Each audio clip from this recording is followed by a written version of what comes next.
Hello, everyone. We're taking December off. Feel free to imagine us ensconced by a crackling fire in a log cabin deep in the woods with our loved ones, enjoying a warm mug of cocoa with lots of marshmallows. It's not true, of course. We're not allowed that much sugar anymore, but go ahead and imagine it anyway. We've once again bundled up the bonus episodes we put out for our top-tier supporters, which we call footnotes.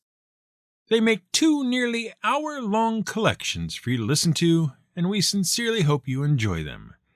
If you'd like to get them when and as they release, head over to buymeacoffee.com/fiddleback and become a member of our Head Librarian tier. You'll get lots of other benefits as well, like transcripts and early releases of our normal episodes. In the meantime, fix yourself up a mug of cocoa and have a listen to our 2021 holiday special, Part 2, which is also episode 300. Enjoy. Back in December, we ran a series of special episodes in the hopes of cleaning up the cupboards around here a bit. As you'll recall, we had a lot of loose words running around here that didn't have a home, so we gave them one with a pair of lost episodes. Having rehomed our strays, we dusted off our hands and called the year done. Well, almost. Yes, technically the year was done, and we had rehomed all those words, but as is ever the case around here, there's always a bit more to learn. In this case, the word we just couldn't seem to be rid of was folly. Hopefully you'll recall that a folly, or at least one of the follies we covered, was a sort of garden decoration that got out of hand in Victorian England.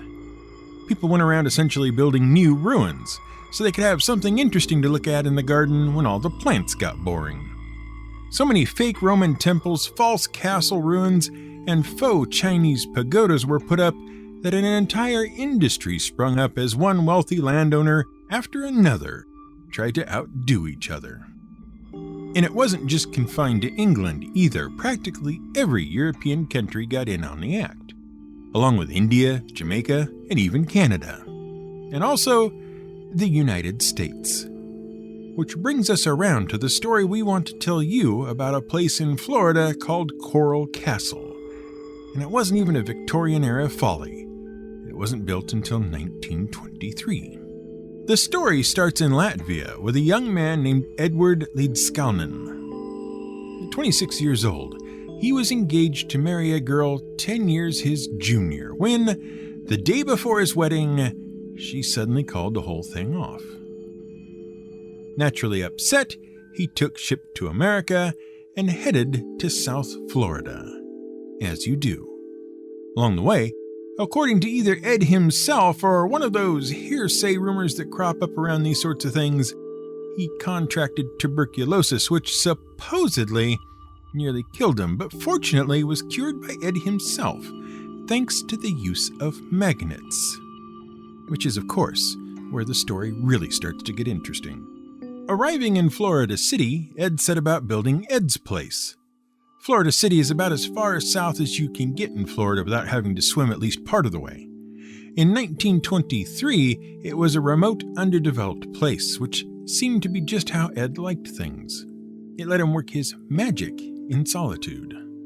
Mind you, we don't know that Ed ever called it magic himself, but certainly what Ed was about to do would be attributed, by others, to various mystical arts, whether it made any sense or not. Ed began building a castle in the outskirts of Florida City. By hand. By himself. Over the next 15 years, he somehow built a castle out of what everyone said was coral. Great, big, huge slabs of coral that came from who knows where and who knows how. The slabs just showed up out of nowhere, nearly always the perfect size and shape to fit in exactly where they were needed. And of course, they were so heavy that no one could possibly have moved them by themselves. And Ed worked alone, and no one was ever able to watch him work to see what he was doing. Not that they didn't try. A group of boys once snuck in and watched him work. They claimed the massive stones floated around of their own accord, with Ed guiding them by the merest touch. His neighbors were constantly dropping in to see what he was doing and note any progress he made. Supposedly, he would stop working as soon as they appeared on scene and just wait until they left again before resuming. Naturally, this meant he worked in secret ways that weren't meant for the eyes of normal folks. Eventually, Ed just started charging a dime apiece to anyone who wanted to come look around and see what was going on. Ed would conduct the tours himself. As time went on, it became a sort of local tourist attraction. Now, the thing about Ed was, he was a small man.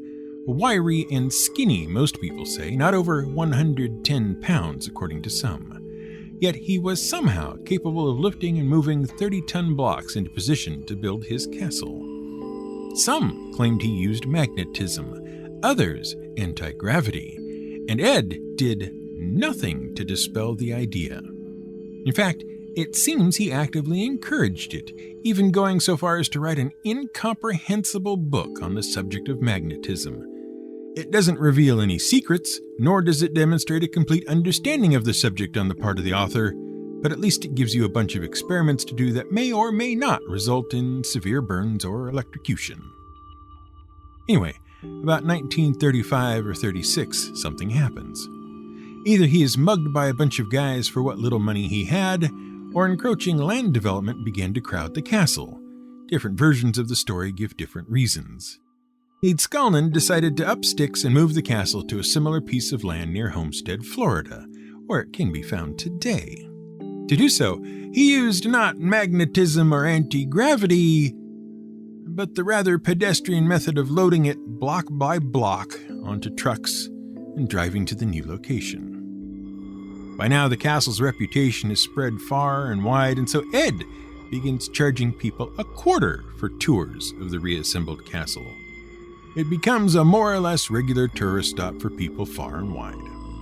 Something you won't find out by going to the Coral Castle website, or any of the many other sites that either claim to believe or have an interest in believing all the pseudoscience on hand, is how Ed did it all.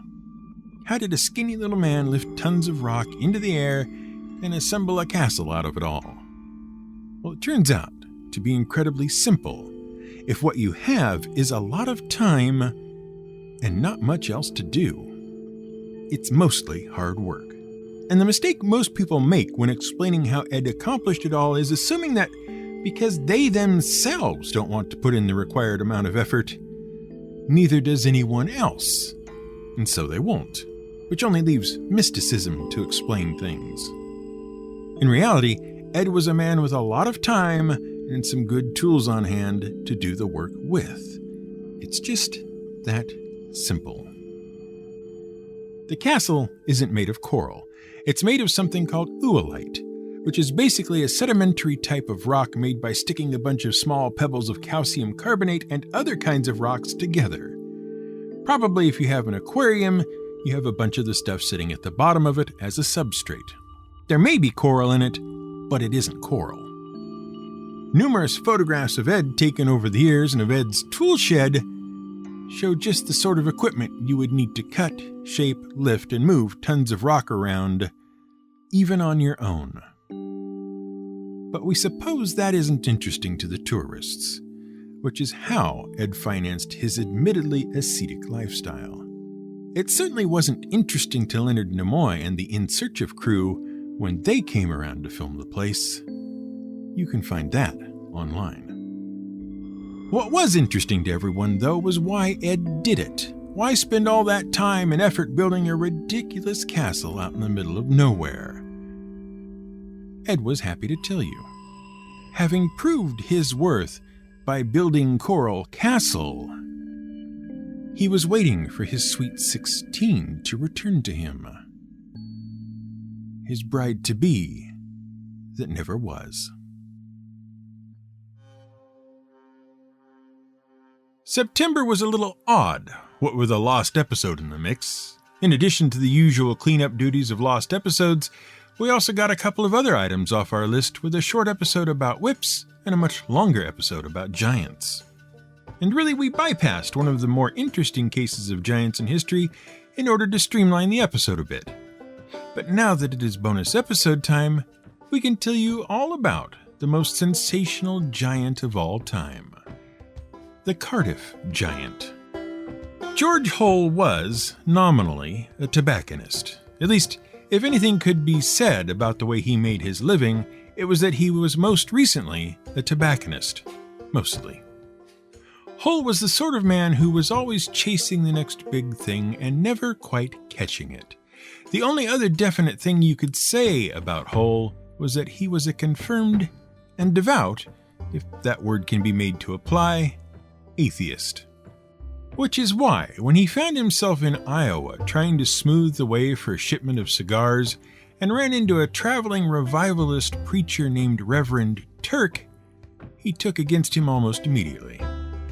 The two men engaged in no small amount of verbal sparring about the veracity of the Bible. The conversation reached its thermal peak when Turk insisted that Genesis chapter 6, verse 4 was meant to be interpreted literally.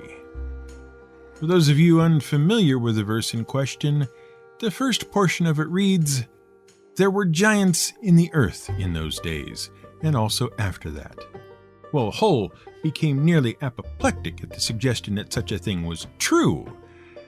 But that's the moment he says that he came up with his plan: to make a stone and pass it off as a petrified man.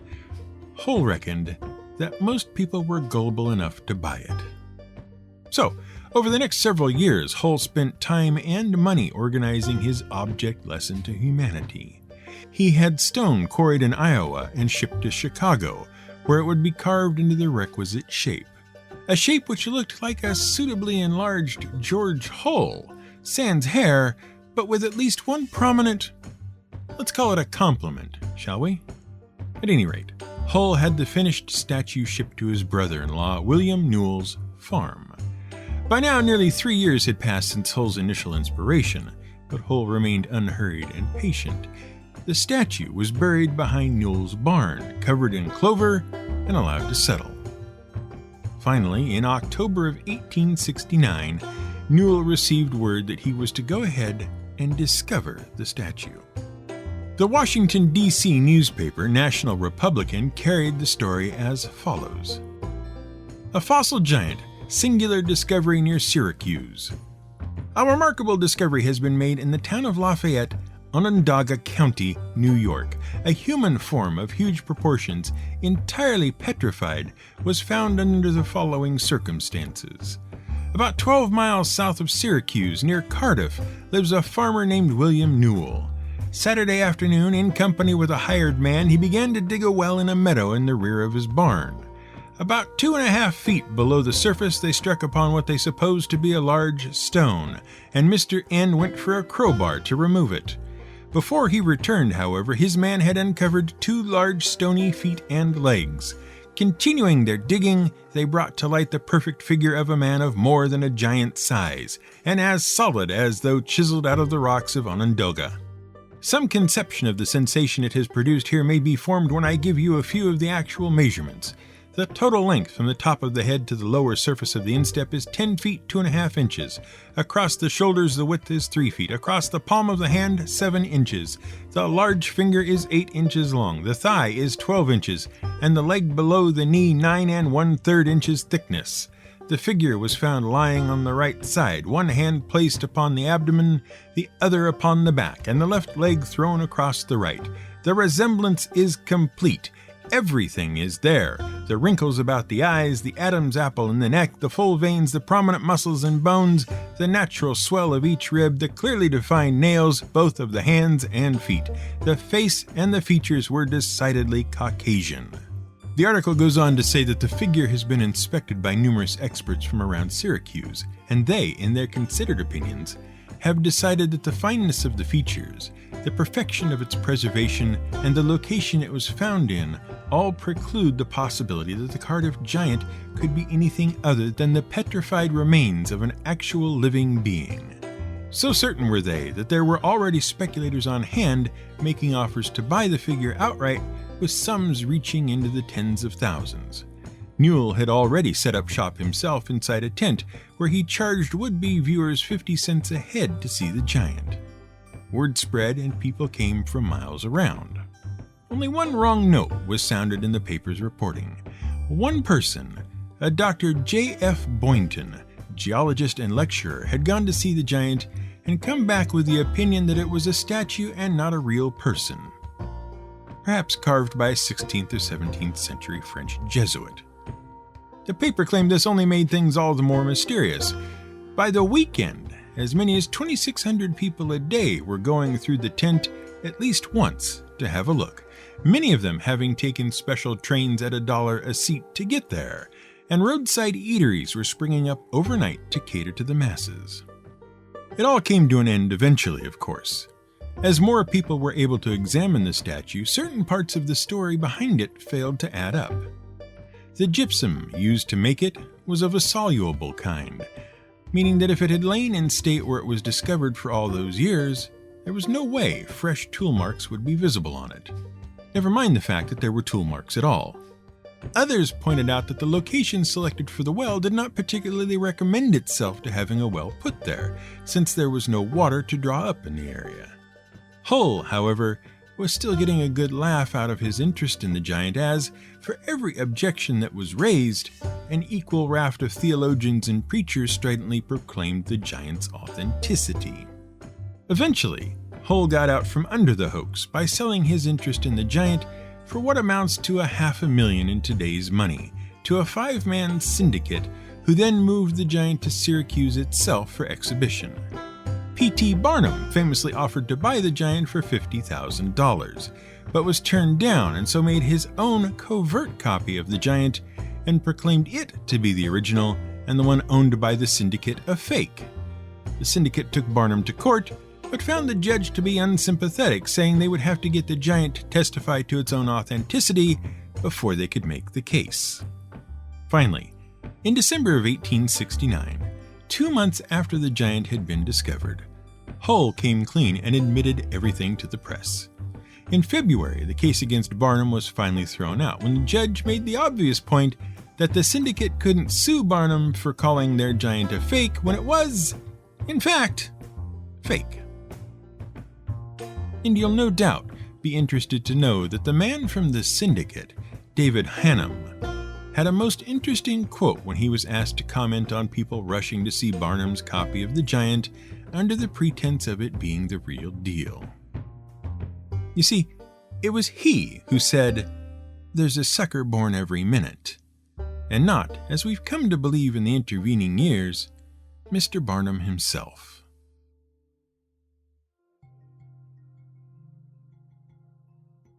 Boy, April and bits of May and March were certainly busy months around here. There was so much to do, and all of it was on one topic, the Persian Empire. No doubt you recall we started with Herodotus, who wrote the histories to explain to the Greeks why the Greeks and the Persians didn't get along for anyone who hadn't been paying attention. Then we covered the Medes as a sort of precursor to the Persian Empire, and after that we took on all 3 of the major kings of the Persians, Cyrus, Darius, and Xerxes, with a stop-off in the middle at Marathon because someone had to explain that the Olympics has it all wrong. Along the way, we learned about the problems with learning about history, the importance of horses once again, how to successfully manage an empire, how to cleverly take an empire away from someone, the aforementioned problem with Olympic running, and what the Greeks finally learned about Greek politics. Well, what they almost learned. If you remember, the big wrap-up of the Persian series, and one of the main reasons the Persians couldn't take Greece, was that the Greeks had started to learn to work together. Now, as with any new enterprise, there was of course teething trouble. And it wasn't just that the Greeks were having to learn about this togetherness thing that was causing all the problems for them either. Another of their big hang-ups was the all-new and shiny democracy they'd had installed in Athens. Probably the weirdest part of the way the Greeks went about it was the annual vote taken to see which of their politicians was going to win that year's award of a free 10-year-long exile. Sure, it was one way to flush the system and get some new politicians in, but it also led to a number of the problems they had with the Persians, as some of the exiled Greeks went running to the Persians to invite them to invade, in the hopes of finding themselves in power again afterwards. Incidentally, the whole system of voting out politicians who displeased the people and sending them into exile was done, as we may have mentioned in the show, by writing the name of the person you were voting out on a piece of broken pottery and throwing it onto the appropriate pile to be counted. Basically, anyone who looked like they were going to upset the prosperity and stability of Greece was up for a vote when the time came. Well, the Greek word for potsherd and also for shell was ostrakon. And the word for the whole process of exiling by vote with potsherds was ostrakizine. And if you've been paying attention to how these sorts of things work, you've gotten to the next sentence before us. Ostrakizine gave us the words ostracism and ostracize, to exclude from a group by mutual consent. Oh, and ostrakon also led to the word oyster, the shelled mollusk. Anyway, to further illustrate our point about the sort of goofy shenanigans this system brought about, we'd like to spend a few minutes talking about a fellow by the name of Themistocles, owner of possibly the world's most valuable face.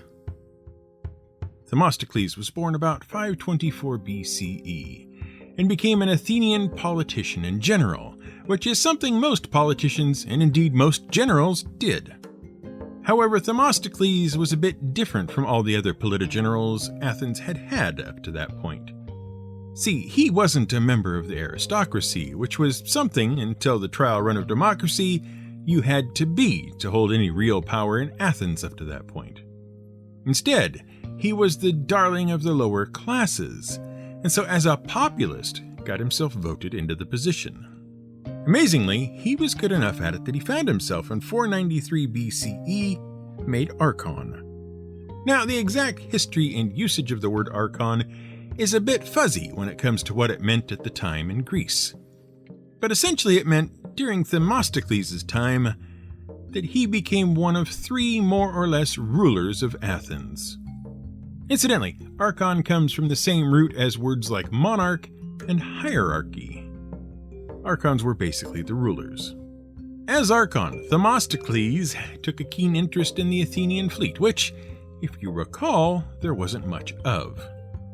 He thought it was pretty important Athens should actually have a fighting fleet of ships, and fortunately, the Battle of Marathon came along to prove just how bad off Athens was without one. So, after the battle, in which he was probably one of 10 generals involved in the fighting, and well aware that Persia wasn't done and would probably come back looking for more, and probably with the glory of the Battle of Marathon still radiating from him, Themistocles became the most important politician in Athens at the time, seemingly also he could convince the rest of Athens that what they really needed was a fleet of 200 triremes in order to keep Persia at bay when they came knocking for round 2. Which they did. In fact, it was this fleet of Athenian ships that broke the Persian invasion. When the Persian fleet sailed into an ambush at the Straits of Salamis, it was an allied fleet of Greeks and their new triremes, commanded by Themistocles, that sprung the trap and severely weakened the Persian navy, and, by extension, the Persian army, which is what made Xerxes hesitate, and eventually take most of the army back home to Persia, leaving a much smaller force which was eventually wiped out by the Greeks at the Battle of Plataea the following year. Well, naturally Themistocles was a sort of national hero, and he rode the wave of success to the top of Athenian politics. You might say that he began to feel that he was owed the glory for all his brilliant achievements, which we think you'll agree is never a good thought to think. Sure, he did do all the things he did in fact do, but he might have been better served to be a little more humble about it. And certainly, you don't want to upset the Spartans. What happened was this. Athens needed to be rebuilt because the Persians and Medes had more or less leveled the place. Themistocles, being in charge, ordered the rebuilding of Athens' defenses, including all her old fortifications. Well, the Spartans objected because they weren't certain yet that the Persians weren't coming back, and they didn't want any place in Greece that the Persians could take and subsequently use as a fortress of their own. Themistocles went ahead and ordered the rebuilding anyway, but went off to Sparta to assure them that no, they definitely weren't rebuilding the fortifications, pinky swear.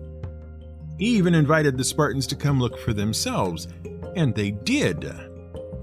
When they got there, the fortifications were all rebuilt, and there was literally nothing the Spartans could do about it, especially because they simply couldn't breach those same fortifications to attack Athens itself and teach it a lesson.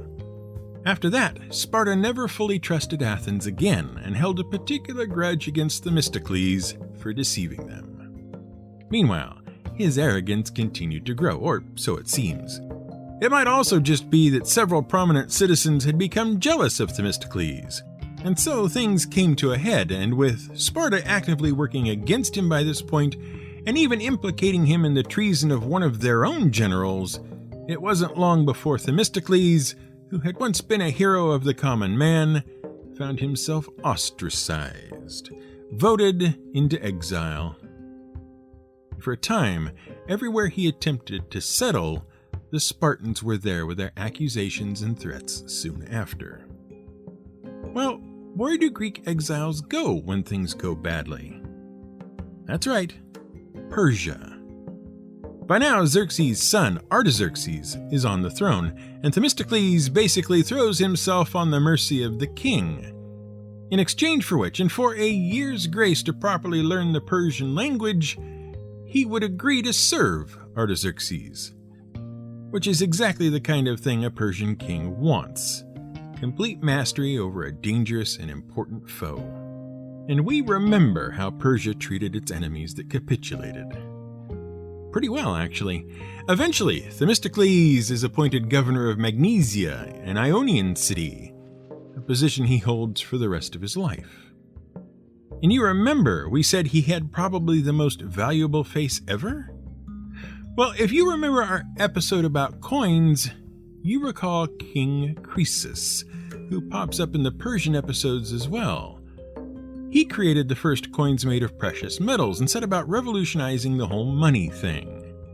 And while the coins minted by Croesus were the first anyone had ever seen, they were also something of a novelty because they mostly had things like representations of the gods, or the various commodities they were based on, stamped on them as decoration and to indicate value. There were sheaves of wheat, pictures of cows, all sorts of things. Which means, when Themistocles had new coins minted for Magnesia, he needed to put something on them to distinguish them from all the other coins. And just what would a formerly very important person who still had a significant touch of arrogance about him, even after all this time, put on a coin? Why, his own face, of course. And so the first ever coins to bear the likeness of a living ruler on them came into being.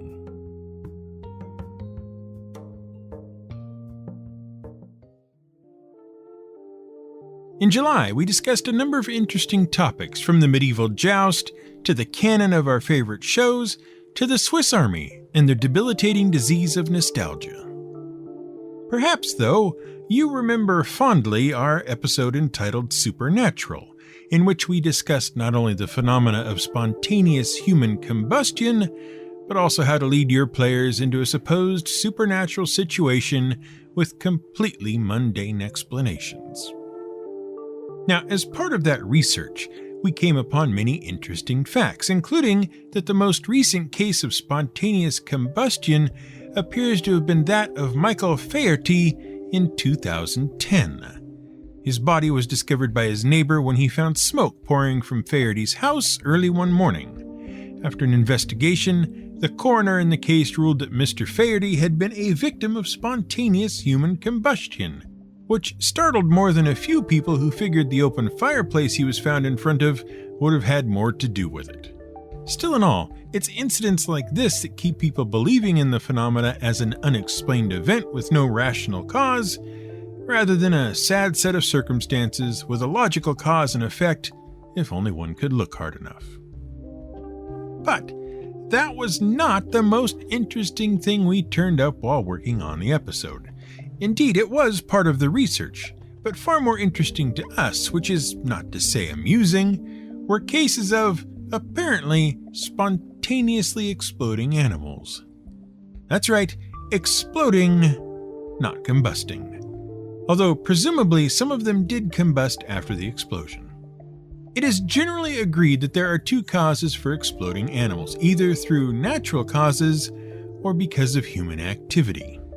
You'll no doubt be aware of the case of an exploding whale right here in our own backyard. Well, not backyard exactly, but in our home state.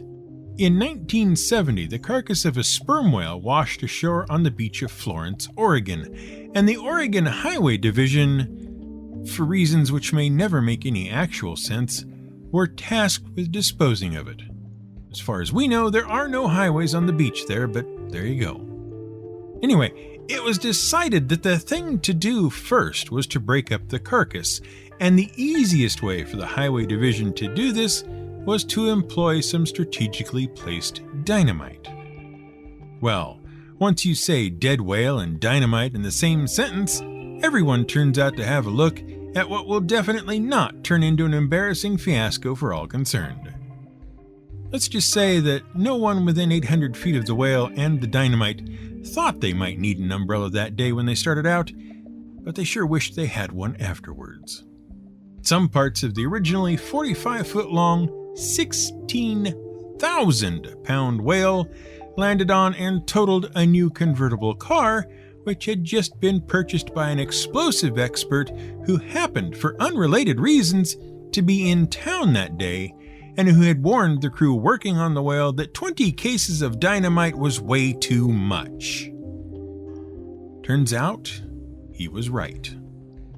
And you can see the results on YouTube thanks to a local news team recording of it. It's quite the video, and so much interest was generated in it after humorist Dave Barry wrote a column about it in the 90s that the residents of Florence voted to name their new recreation area Exploding Whale Memorial Park. But as well known as this is not the sort of thing we mean. Instead, we want to talk about exploding animals without such obvious causes. It's noted that any number of dead animals will explode after death due to the buildup of postmortem gases within the body cavity as they decay. And while this can be surprising if you aren't prepared for it, it's not particularly weird or strange, which you will admit was sort of the theme of our supernatural episode. For instance, in April 2006, over the course of only a couple of days, over 1,000 toads exploded in Germany near Hamburg. People would just wake up in the morning and discover exploded toads all over the place. No one could quite explain why the toads were exploding, nor why so many of them were doing so, until a veterinarian from Berlin collected some of the corpses and performed necropsies on them. He theorized that a recent influx of crows was responsible, and if you can't quite see the connection, keep in mind that among crows, toad livers are apparently a delicacy. So at night, when the toads were out and about, the crows would swoop in and attack the toads, attempting to get at their livers. This would apparently create a small puncture in the toad, who, being attacked, would attempt to puff up to an intimidating size, and then, well, pop. All the toad liver a crow could want. A report from North Queensland, Australia explains that a cow exploded in 1932 after having accidentally ingested a detonator. Not right away, of course, but later while it was being milked and brought up its cud to have a nice chew. The farmer milking her was knocked unconscious by the blast. The cow did not survive. But really, the kings of the exploding animals are probably the ants and termites. Autothysis is a word that means self-sacrifice in Greek, but is called suicidal altruism by those who don't care what Greek words mean. Essentially, an animal practicing autothysis sacrifices itself for the good of the group, or in an ant's case, the good of the colony. Several species of termite have soldiers that can rupture a gland near the skin of their neck by contracting their muscles. This kills the termite in question, but also covers their attacker in a thick tar-like substance that not only traps the attacker, but also helps to block up the tunnel with corpses and victims and impede the progress of further attackers. It's a very effective tactic, as the one-for-one exchange of defender and attacker means that it costs a lot of energy and resources for any predators attacking the nest. In some species of termites, old workers develop copper proteins in blue spots on the abdomen that, when the termite explodes itself, produces a mixture toxic to other termites. But the champ has to be Camponotus saundersi. This ant has no interest in keeping you out of its tunnels. It expects you to die in combat when it explodes. Well, not you specifically, but whomever is attacking it, which includes arthropods and some small vertebrates. Basically, these ants are all about defending territory, and while some ants develop stings to do this against larger predators, C. saundersi discovered that exploding the colony of ants trying to encroach on your territory was much more effective than trying to sting them. The tail end of the ant is where all the action happens, and by contracting this, saundersi can burst themselves, which sprays toxic and sticky goo all over the bad guys. In order to make this as effective as possible, the ant, sensing it is about to lose the fight, one presumes, wraps itself around its opponent and presses their back end directly to the other critter's head, guaranteeing maximum effect. And since the gland that produces the sticky toxin runs the entire length of the body, the explosion can cover not just the one the ant is fighting, but several of the other attacking critters as well, gluing them all in place and killing them along with the ant. And we're very, very sure that as a red-blooded GM, you probably can't wait to turn exploding giant ants loose on your heavily armored PCs just to, see what happens. We bet it's fun. Fun happens. You may recall, though we barely do, that in the month of May we talked about a number of fun topics. We finished up the Persia series with Xerxes, then discussed a listener suggestion about Chalcedony, and finished off with a lost episode full of other suggestions, including one from listener number 10,001 about werebats, more or less. Well, you may remember that right smack in the middle of the month we had an episode about nearly everyone's favorite hard-to-pronounce monster, the Sahuagin, which we are clearly going to keep pronouncing that way because it's official. Matt Mercer can recuse himself all he likes, but there you go. Official. It isn't the hardest monster's name to pronounce, of course, or indeed the hardest name in all of D&D. Not while a variety of demon lords, elven gods, and a drow who was hiding behind the door when vows were passed out are still around. Of course, we happily told you about the origin of the word, such as was known, who came up with it, and what D&D supplements it was from. Along the way, we touched on nominative determinism, the Super Friends, and finally, Doctor Who, all in an effort to finally settle once and for all how to say Sahuagin, which we have, because it's official. However, what we didn't touch on was some of the mythology behind the Sahuagin, by which they were clearly inspired. To what do we refer? Well, on page 32 of the D&D supplement Monstrous Arcana, The Sea Devils, there's quite the section on the Sahuagin and their ability to control and communicate with sharks. In fact, the whole book is more than just a little sharky, with sections about weir sharks and shark weirs, and the susceptibility of Sahuagins to this particular kind of lycanthropy, even though we've already established that lycanthropy can only refer to wolves, and they want a whole different word entirely. But we've given up that battle as lost. In fact, the Sahuagin, yes, we're going to keep saying it that way, have a whole shark-based religion from which their beliefs spring. Their deity, Sekolah, even uses massive great white sharks as his avatars. And one of the things about D&D is, the more you see of a particular subject or feature, the more likely it is that the thing has been cribbed from somewhere in the real world. One-offs are usually just a thing someone made up on the spot or for one particular purpose, and don't often have much of a backstory. But anything they keep harping on will have been out in the world already. You just have to go looking. So we did, and we found a fair bit of stuff too. The reason, of course, that it didn't all make it into the episode in this case was because the general thrust of the episode was that you can pronounce made-up names any way you want, and no one can tell you it's right or wrong because, and we can't stress this enough, it's your game and you can do as you like. There just wasn't a lot of room to run off into shark-based mythology within that framework. Now, before we launch into further discussion, we just want to preface this by saying we are about to pronounce a lot of words quite wrongly. The difference here, from the way we did it discussing the Sahuagin, is that these words we are about to butcher have a completely valid oral tradition and pronunciation to which they refer. The problem, for us, is that the words are foreign to us, and use phonemes and combinations of phonemes with which we are unfamiliar. A phoneme, by the way, is the smallest phonetic unit of a language from which meaning can be derived.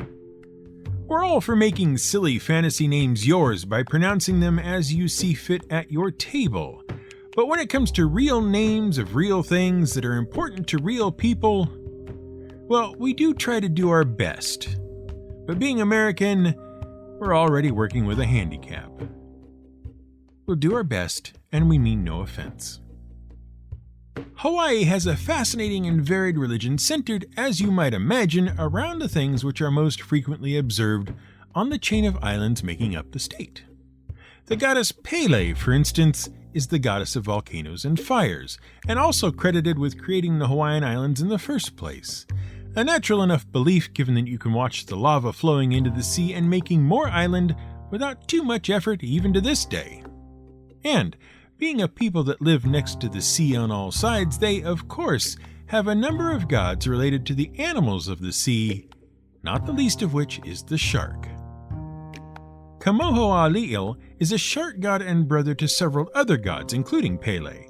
He swims around the island of Maui and Kaho'olawe, and if given a particular drink, he will guide men lost at sea back home. He's even credited with showing the first Hawaiians the way to Hawaii from the original homeland in exactly this way. Ka'ahupa'ahu, the queen of sharks, along with her brother Kahiuka, were originally humans but transformed into sharks, possibly when their mother, believing them stillborn, dumped them into the sea. According to the stories, they both patrolled the entrance to what is now Pearl Harbor, watching out for man-eating sharks and keeping them away from the people. Kaniapua was the trickster shark god of Hawaiian lore, and Kani'elkakala was a shark god with a reputation for saving the survivors of shipwrecks. In the ongoing war between good sharks and man-eaters, Ki'ali'ika'u o Ka'a'u was one of those heroes along with his 4 shark companions. And finally, Kuai Moana was a shark god at least 55 meters long who would ensure bountiful catches and thankfully was on the side of good. We don't know what other powers he might have had, but he was bigger than a megalodon, so that was probably sufficient to win most fights. Not to be left out of the shark god fun, the Fiji Islands had Dakuwaka, who protected fishermen from dangers at sea, even though in the Mutant Masterminds RPG they turned him into a bioweapon from Atlantis. The Bahamas had Lasku, some sort of half-shark, half-octopus that specialized in sinking ships, drowning swimmers, and making whirlpools. So not all shark gods were good, though a lot of them were. Maybe he just didn't get the memo. Sharks come in other ways as well. There are stories around Brazil and Guyana about Nohiabasi, who trained a shark to eat his mother-in-law when he got tired of her, but this backfires and he ends up losing his leg, which then becomes the belt in the constellation Orion. For some reason. The Maori have a story about a king who turns his daughter's unfit suitor into a shark, only to later have everyone on the island rescued by him after a tsunami. And in Zanzibar, there's the story of the monkey and the shark, both of whom were pretending to be friends with the other for their own purposes. The moral of which ends up being never trust a monkey or a shark, in case you were in danger of doing either of those things. Which we were not. Funny though, isn't it?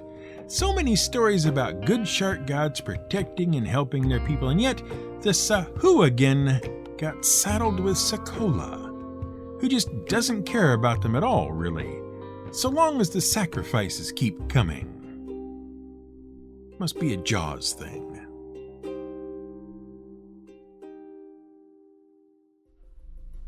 In October, we went on an expedition looking for Bigfoot, discussed the charming effects of love potions, and kicked off a month of support from the bearded in the hopes of bringing an end to cancer, all in an effort to experience some real, genuine warm fuzzies. Perhaps no story we did was more representative of the actual difference between what warm fuzzies are and what we think they are than the story of Beauty and the Beast. The real story of Beauty and the Beast, not the Disney version. As we pointed out at the time, when you really dig into the story, there is very little to feel warm and fuzzy about. And most of what we claim makes us feel so good about Belle and the Beast just isn't in the original at all. It's all been added after the fact by other people who've tried to adjust the original author's intent to more properly suit the then current zeitgeist. And it still goes on to this day. But even when it was first written, Beauty and the Beast was derivative of other works. See, there is a rich vein of folklore and fairy stories that is more or less being constantly exploited whenever a new story is written, especially if that story is meant to teach us some sort of moral lesson. And Beauty and the Beast was certainly trying to do that. We didn't point it out in the episode proper because it was more fun to do things our way, but the story is meant to deliver an important message to young brides everywhere. Which is, basically, shut up and marry who your parents tell you to, you'll learn to love them eventually. No, seriously, it's all about preparing young girls for arranged marriages. Go back and listen to the episode again if you don't believe us. It totally makes sense once you see it through that lens. Here's the Beast. He's beastly and uncouth and given to fits of passion and not at all house-trained. But look at all the money and power he has. That'd be good for our family to have. So why don't you let's marry him and we can all get the benefits of that wealth and influence, and all you have to do is fake it till you make it. You can learn to love him. Easy peasy. Suddenly everyone's motivations are much more clear. And just to make one more thing clear, the story wasn't written for children. It was originally intended to be read in the wealthy salons and sitting rooms of France to and by the adults. It wasn't until 15 years after it first came out that it was rewritten as a story for children and considerably softened. In any case, the original story was itself derivative of several earlier stories, in particular Cupid and Psyche. The story of Cupid and Psyche was first written down by Platonicus in the 2nd century CE as part of a larger tale called The Golden Ass. The Golden Ass is all about a man transformed into a donkey by some wayward magic, who then goes on to have many different trials and adventures before finally being returned to human form, which already sounds a lot like the Beauty and the Beast tale, but apparently wasn't an obvious enough metaphor at the time, and so needed a second, deeper story to really drive whatever the point was home. So along comes the story of Cupid and Psyche. Psyche is the third and youngest, and therefore most beautiful, daughter of a king and queen of some far-off land. So beautiful is she that all the local boys forget they're meant to be worshipping and revering the goddess of love, Venus, and instead pray and make sacrifices to Psyche. They even go so far as to claim Psyche is really Venus given mortal form. Well, Venus is quite naturally offended by all this and vows to take Psyche out of the picture for good. So she calls up her son Cupid with his little arrows and says, "Go shoot Psyche with one of your little darts and make her fall in love with something terrible and ugly." And off Cupid goes to do the job. Which of course fails, but not because Psyche is so drop-dead gorgeous. Rather, Cupid stupidly mishandles one of his arrows and scratches himself with it just as he is about to take aim at Psyche. Instead of shooting her and making her fall in love with a grotesque, he falls in love with her instead. Now, because of this, a lot of things happen that are sort of, well, complicated, let's say. Psyche's sisters all get married, but Psyche doesn't. No one even asks. So her father, the king, begins to suspect a curse and consults an oracle who not only confirms a curse, but also explains that Psyche is going to be the reason the entire world is destroyed by the sort of world-ending monster you get in these kinds of tales. It's so bad even the underworld fears it, and that's saying something. So Dad decides the only thing to do is to sacrifice Psyche to the gods.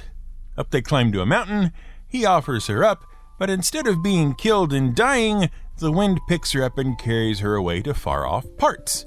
She doesn't know it, but she's been wed to Cupid at the same time she was sacrificed to the gods. She finds out, though, eventually, when she wakes up in a field and is guided by an unknown voice to a magnificent house in which she is told to make herself comfortable. Oh, and every night a mysterious stranger comes and has sex with her until, and we hate to use this phrase, but this is how it happens in the story, she gets used to it and learns to like it. It's Cupid, of course, but he is apparently very shy about telling Psyche who he is and what he's about. She misses her family, though, and so Cupid arranges for her sisters to come visit. They can't believe she doesn't know who she's been sleeping with and hatch a plan for her to finally discover his identity. After all, it could be the monster from the prophecy, and she wouldn't want all that to happen, would she? Well, when she carries out the not-so-clever plan, she discovers Cupid laying in bed with her, asleep. In her excitement, she pricks herself with one of his arrows and falls in love with him.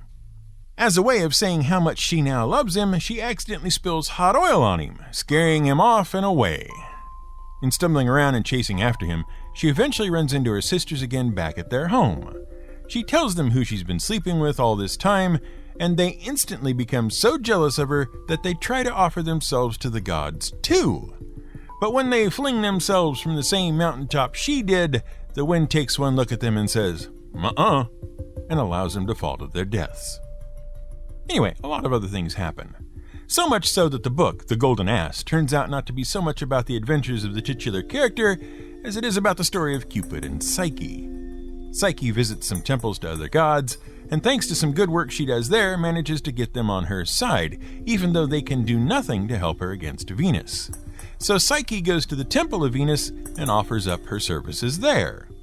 Venus is, of course, delighted to have her as a servant, and takes every opportunity to make Psyche miserable. A number of tasks are set for her which Venus thinks are impossible to complete, but aided variously by ants, a reed, and an eagle, she manages to get them all done. However, Venus has one more task for Psyche, which she manages to botch. Cupid finally recovers from the hot oil wound, though, and finds Psyche. He saves her from her fate and gets Zeus's official permission to finally marry her properly in exchange for doing pimp services for Zeus whenever he fancies some mortal woman. Psyche is then fed ambrosia to make her immortal, and the couple live happily ever after. Literally. With a pedigree like that, you can see how Beauty and the Beast was pretty well doomed to be not for kids from the start. And we haven't even told you the one about a hedgehog named Hans. Happy holidays, and thank you for your continued support.